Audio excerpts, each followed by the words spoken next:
Hey, what's going on, guys? Kathleen here. So have you guys noticed that the resurgence of love thy neighbor as yourself has now resurfaced? I'm seeing it everywhere, online, in personal groups, in chat groups, and I'm seeing it being used as a tool of redefinition of love.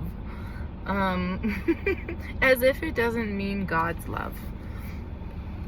God's love. And a type of love that us faulted humans can attain.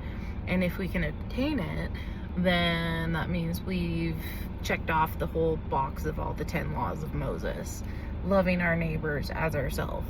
So I'm like, what in the world? So who's our neighbor?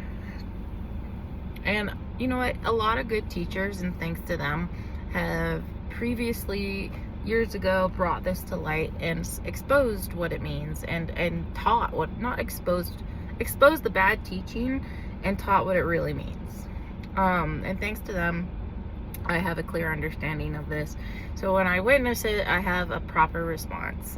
And that's all this is. So a seed planted is a seed multiplied. You know what I mean? Thanks to them and multiplication of the truth of Christ. So what is a neighbor? A neighbor in the Bible, like love thy neighbor as thyself, is a person that you come in contact with, that is around you. It is not your family member, it's not your wife, it's not your children, it's not somebody uber super close to you that it is it's your inherent responsibility to take care of at all. Your neighbor is a person on your commute to work who is in the same car as you, not even the same person sitting next to you. They're just, dog hair. They're just simply in the same car, train car. Everything a neighbor describes is somebody that you can reach out and touch, speak to. So today that includes online people, because today even we can speak to people across the world online. So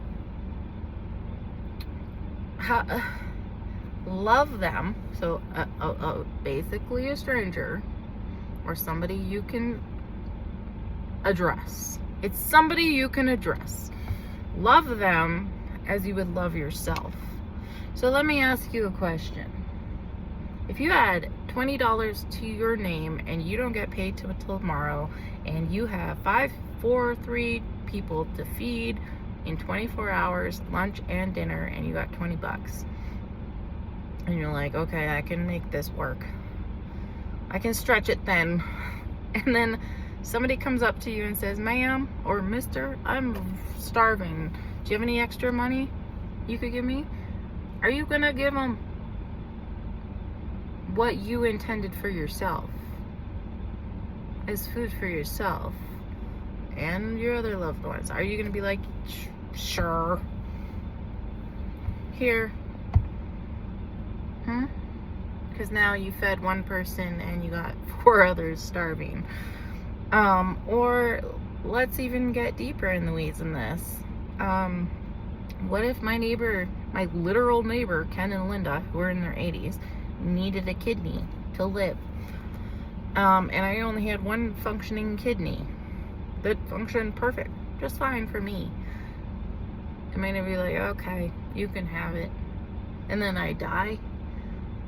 Because I'm gonna consider their needs of living before my own, right? Because that's what love thy neighbor as yourself means.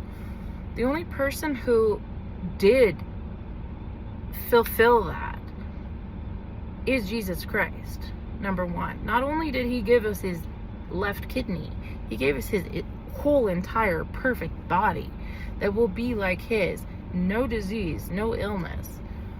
So yeah, it's only Jesus that loved all people who were around him as himself. Anyone who calls out to him is around him, and he loves them as himself. He shows them the love of God. It's the love of God. The only thing that I can even in the Bible slightly compare loving others as yourself is the ask to love your wives. Husbands, love your wives as Christ loved the church. Because what is the show of love? In that instance, it's to provide for them everything they need to sustain life. We know men have, for decades, maybe not recently because now women have to work a lot, but even my husband is the breadwinner, but men have an inherent desire to provide for their wife and their family. Men, love your husbands as Christ loved the church, and Christ provided everything for the church that they would ever need, including funds, supernaturally, including like all the work to spread it through. Like, it was supernatural for the gospel for the church to spread the gospel throughout the whole world. Jesus Christ supplied the funds and the means and the way. And just read Acts and see how Paul's journey to spread the gospel throughout all of, the islands and the country, and that was by God. That was by God alone. So it blows my mind today that Christians, or I can't call them Christians, people who say they believe in Jesus, that they are believers, walk away and somehow walk away from everything Christ has done and his work on the cross. Not just his work on the cross, but his work before the cross of living a perfect life with no sin, fulfilling the law, and being crucified on our behalf. If somebody could come up and say, I could do that. Oh, so doing these, now that I believe in everything Jesus did, now that I can love my neighbor as myself, which that means now I can be just like Jesus. I can be Jesus, because I can give Ken and Linda my left kidney when I don't even have my right kidney that works. I could die for them. Can you die for Ken and Linda? Like, no. I'm sorry, I'm not dying for Ken and Linda. What about that guy that is starving and you work every day of the week, day in and day out, and you still only have $20 to feed a family of 5? No, you're not gonna give somebody your money when that's all you have to eat that day. Because then there's a lot of more hungry people. What about, how do you love yourself as you love yourself? That means you're thinking about your comforts. That means you're thinking about your future. That means you're thinking about your comforts right here and now. That means your life. Are we thinking about complete strangers the way we think about ourselves? The answer is no, but you know who did, and who does? Jesus Christ. So this is a mass delusion. I've seen it now being picked up again. When people talk about, well, Jesus gives you the law to follow in your hearts if you follow this one law of loving your neighbor, not your wife, not your child, but some rando person you're sitting beside, or somebody you can reach out and touch, or say, hey, guy over there on the train, give me a break. Define neighbor, and now, which has been polluted, love your neighbor. The word love has now been demoted to just don't do them harm. just Just respect your neighbor. So they've changed it to respect your neighbor as yourself. Or they've changed it to do unto others as you would have done unto you, and you will make it.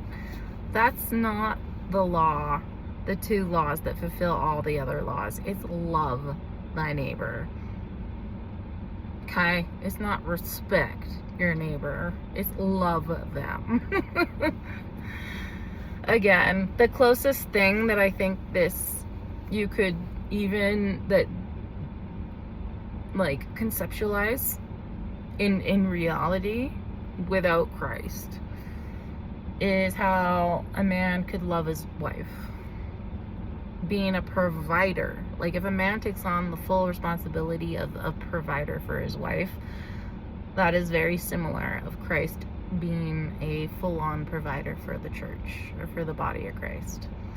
It's very close. I wouldn't say it's perfect, because Christ is perfect and men aren't, and neither are women or children or anyone else, but men have a more inherent understanding of provision, of providing. So, wow, watch out for this one.